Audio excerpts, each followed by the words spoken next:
He's still repeating his favorite old lies, those eternal chestnuts about the size of the trade deficit with China and the legitimacy of the Russia investigation and how many immigrants show up for their court hearings.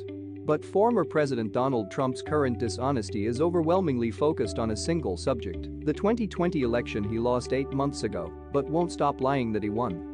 In a rambling Sunday address to the Conservative Political Action Conference in Dallas, Trump returned again and again to election-related lies, some of them detailed and wrong, most of them vague and wrong. What can you even say about claims so disconnected from reality? Here's a brief fact check of 8 of them. Trump, and we were doing so well until the rigged election happened to come along. We were doing really well. The election was not rigged. Trump lost fair and square. Trump, unfortunately, this was an election where the person that counts the votes was far more important than the candidate, no matter how many votes that candidate got, and we got record numbers of votes. Joe Biden was the candidate who earned a record number of votes, more than 81 million. Trump earned more than 74 million votes, a record for a sitting president, but that's not what Trump said here.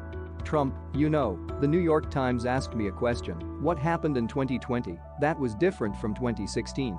I said, well, I'll tell you, we did much better in 2020 and we got 12 million more votes. We won by a much bigger margin. Trump lost. Biden beat him by 74 votes in the Electoral College, 306 to 232, and by more than 7 million votes in the national popular vote.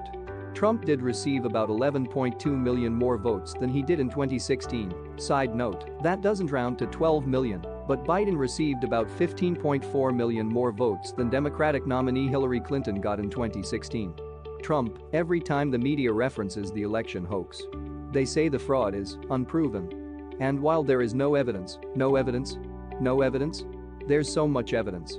There was no election hoax. And while there were some scattered cases of fraud, including some by Trump supporters, there is indeed no evidence of widespread fraud or outcome-altering fraud, as Republican elections officials in various states, Trump appointed former Attorney General William Barr, and numerous others have pointed out. Trump, the Justice Department, they failed to call out a late-night ballot stuffing that took place in Georgia, remember that? Where they made up a story of a water main break in order to get people in security to leave the premises.